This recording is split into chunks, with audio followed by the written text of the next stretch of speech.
VikesNow, I am Dustin Baker. We are at the official 2024 offseason point. The Kansas City Chiefs beat the San Francisco 49ers last night. The 49ers have lost 3 straight Super Bowls after winning their first 5 to start their franchise history, so to speak. 1981 through 1994, the 49ers won 5 times, and now 2012, 2019, and 2023.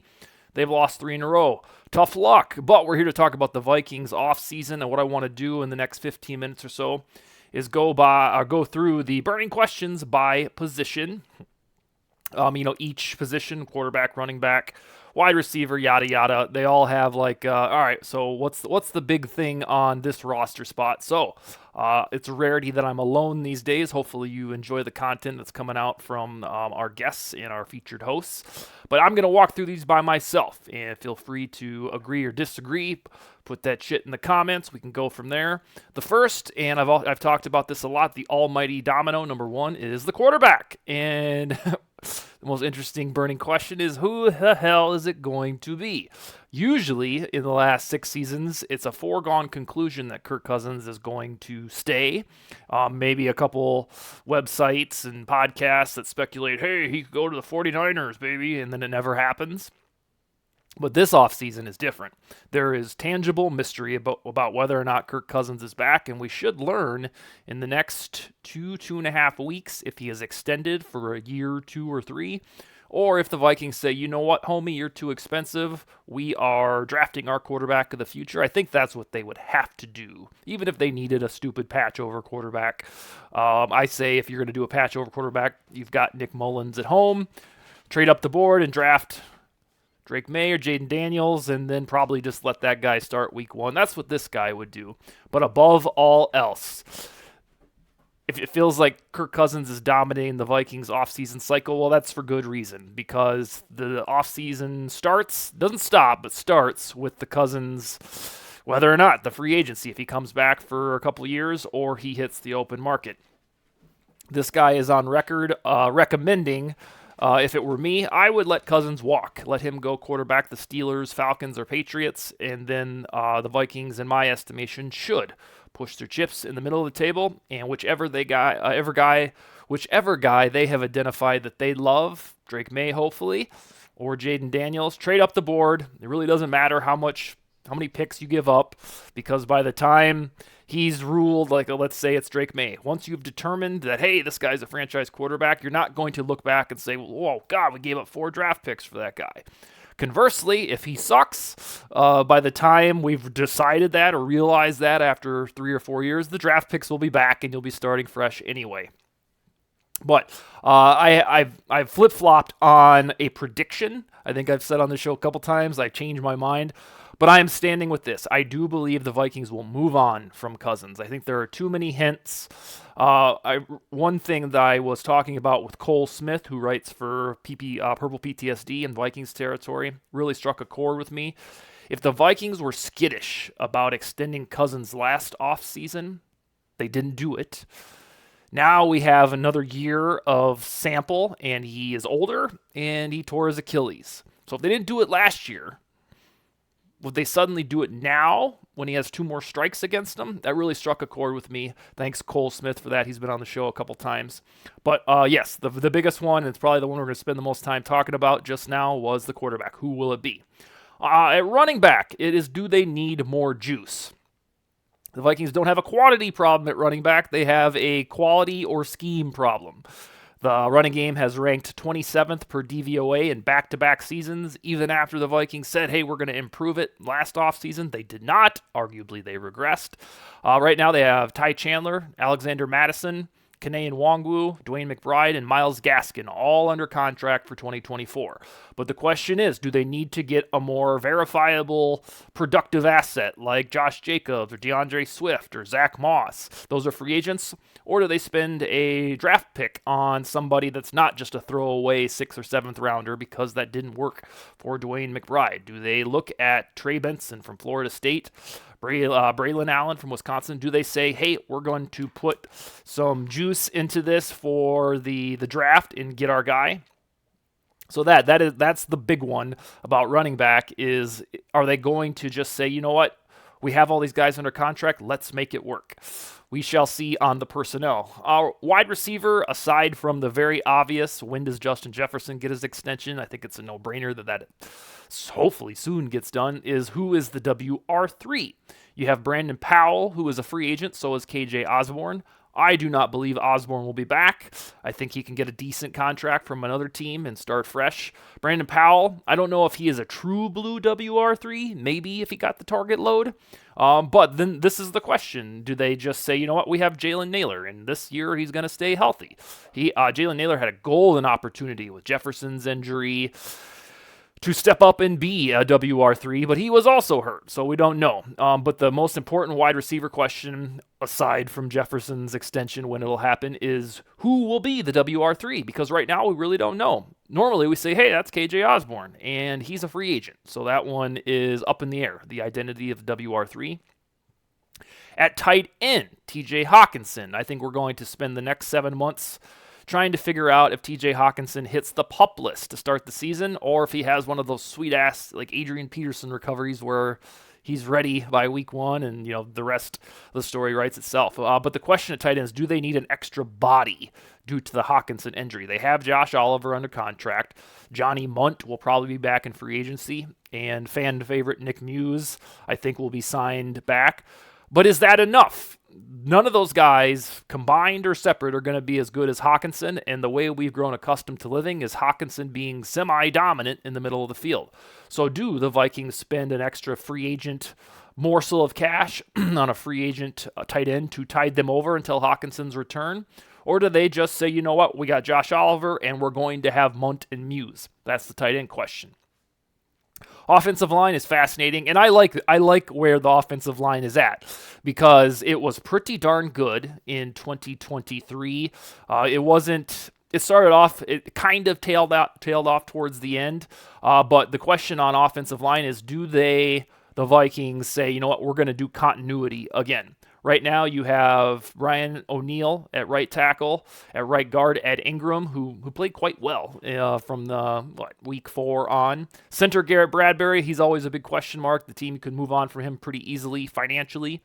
And then Dalton Reisner is the left guard, but he's a free agent. And then, of course, Christian Darrisaw, left tackle. At this time next year, we'll be talking a lot about how much Darrisaw's extension will be. But they have a path to total continuity. We have to ask ourselves the burning question, is continuity important to them? Dalton Reisner this time around is probably going to be more expensive than like the chum change that he signed for in September. I think PFF had him fetching $8 million per season. I don't know if these Vikings want to pay Dalton Reisner $8 million. Interestingly, you could turn around and sign Ezra Cleveland back if you wanted to. The Vikings got a 6th rounder for him from the Jaguars via trade at the Halloween deadline last year. But now Cleveland's a free agent, and if the Vikings still enjoyed him, he could come back and be the left guard again, and not much would change. But it's all kind of a Garrett Bradbury question. Did he stay decent enough as center in 2023, or do the Vikings want to go, draft a dude from round 4 or something and get serious at center? Historically, Garrett Bradbury is a fantastic run blocker, but he's just too small. He gets eaten alive by Dexter Lawrence's and Kenny Clark's. And we have to ask ourselves, or the Vikings have to ask themselves, do we want to run it back with these 5 guys, or should we say bon voyage to Bradbury? And then what the heck are we going to do at, left guard at Reisner's spot, especially if Reisner is going to get a pretty decent deal. So continuity or not at offensive line. Next one is edge rusher or outside linebacker. I've said this before. If there was no such thing as a Kirk Cousins free agency, or if there was no such thing as a Justin Jefferson would-be extension, all we would talk about is the edge rusher position. Danielle Hunter is going to be a free agent if they don't re-sign him. At the Pro Bowl, he sounded more open to leaving the Vikings than I've ever heard. He basically said, I'll go wherever, whoever wants me, I'm going to go there. Previously, he had said, I'm a Viking for life, so it seemed that he opened the door for, a change. But if Hunter walks, the Vikings need 2 starting edge rushers. Now, that can be obtained in free agency or the draft, but this is not a position where Kwesi Adofo-Mensah or any general manager can be like, you know what, it's cool. We got Andre Carter and Patrick Jones. We're gonna be fine. No, they're especially if Hunter isn't back, they're gonna have to spend some beefy cash to go get Bryce Huff or to somehow steal Josh Allen, the defender, away from the Jaguars, or Chase Young from the 49ers. He's a free agent. Right now, the Vikings need 2 starting edge rushers. The anxiety lessens if they re-sign Hunter, because then they will only need 1. But right now, we're kind of, I don't know, I wouldn't say glossing over edge rusher, but because everything is Cousins right now and how much is Jefferson going to get paid, somewhat quietly, outside linebacker is a tremendous need for the Vikings, and they're going to address it. This isn't like, bright flashing lights that, hey, nobody hasn't realized this yet. But they do need 2 starting edge rushers and depth because, if Hunter gets hurt like he was in 2020 or 2021, you can't just say, hey, we're going to roll with Patrick Jones and hopefully everything works out. So 2 edge rushers, Danielle Hunter, and who else is the burning question. At defensive tackle, you have to ask, is it finally time to upgrade? Harrison Phillips will be back, but next to him, that spot that the Vikings always just say, meh, it's cool. We'll get Shamar Stephen back. He'll be just fine. Or recently, that's been Jonathan Bullard. I think before 2021 was Armin Watts. I'm stumped on this because the Brian Flores defense didn't necessarily emphasize interior pass rush importance because they had pass rush coming from all over the damn place. But it would make sense that, Christian Wilkins, he's a free agent. He'll be expensive. It would make sense if once and for all the Vikings say we're putting our foot down and we are going to get a pass rushing defensive tackle next to the nose tackle.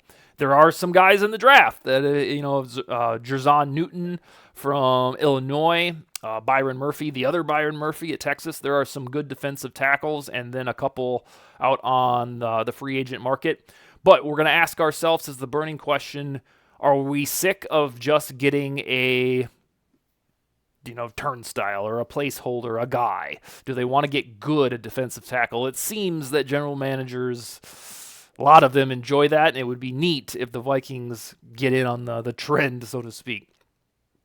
Inside linebacker, Ivan Pace's spot. They're going to need somebody next to Ivan Pace. Now, that could very easily be Jordan Hicks on an affordable deal or Brian Asamoah, a promotion. But they need somebody. It's Ivan Pace, and then either Brian Asamoah is promoted, you re-sign Jordan Hicks, or you go find another off-ball linebacker in free agency. The good news is, when you put together your off-season needs, like the board in back of me, usually off-ball linebackers are pretty affordable, and they're not too hard to find. You basically want a guy who can tackle pretty well, who's a leader in the middle of the defense. So I'm not real panicked about this one, but, Jordan Hicks played well before the compartment syndrome. Nobody knows about Brian Asamoah. They're going to need another off-ball linebacker next to Ivan Pace. So is it Hicks, Asamoah, or someone else? That's the question at inside linebacker. Winding down the show here at cornerback. This one's very fascinating. Just like running back, like we talked about, 8-9 minutes ago, the Vikings don't have a quantity problem at cornerback. There is Byron Murphy, Andrew Booth, Caleb Evans, who got benched a couple times. Who am I missing? Mekhi Blackman, and did I get them all? There should be 4 or 5 of them. There are the bodies on the depth chart, young ones, Andrew Booth particularly, and Mekhi Blackman, and Caleb Evans. He's going to be in year 3. There are plenty of cornerbacks, but they don't have one big physical one who's over 6'1" or 6'2". I think they only have one that's 6'1". So do they want to get better? Nobody really had any big beef with the cornerbacks when the Vikings defense was playing great from week 4 until the Bengals game. So it's a matter of whether or not do they want to go spend a bunch of dollars on L'Jarius Sneed, who's going to be a free agent. I don't think the Chiefs will let him walk, but there are a couple of those caliber guys on the free agent open market. Or do we get tempted into drafting a cornerback with first-round draft capital for the 100th time in the last 10 years. Being facetious. Cornerback is always a draft need for the Vikings. It's criminal. But yeah, it's the cornerbacks. Is the current young group one that you would consider, or the Vikings coaching staff considers, no, we've already got our guys, we're fine? Or do they go out and get an extra guy next to Byron Murphy, and then the other young guys can develop and see how the chips fall? Cornerback is a very interesting and debatable need for these Vikings. You would like to think, because some of their shorter corners got housed by T. Higgins and Cortland Sutton, that you would like to get one.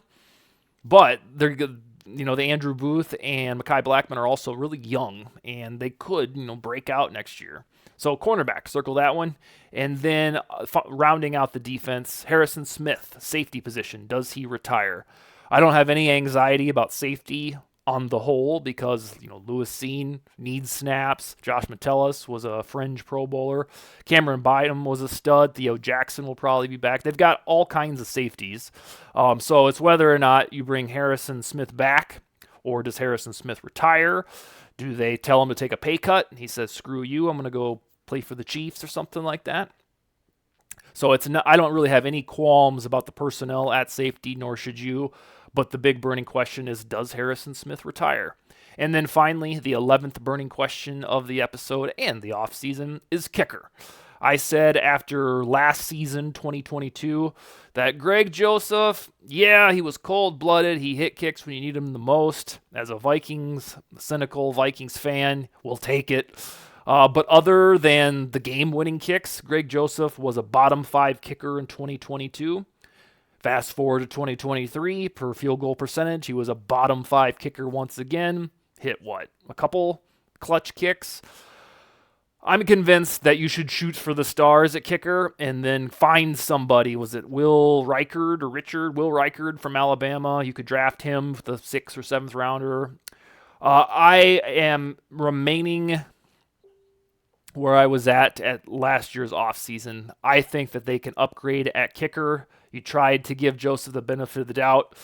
He was okay. His extra point problems got better, but I don't think we should, especially a somewhat new regime in Kwesi Adofo-Mensah and Kevin O'Connell, you shouldn't look down at your ledger and say, hey, we got the kicker that ranks 27th in field goal percentage, but he hits someone when we need him to. I don't like that. I think you should try to find a guy who can do both, which is be a top 15 percentage field goal kicker. You don't have to worry about him on extra points. And then, by the way, hits game winners, at least most of them.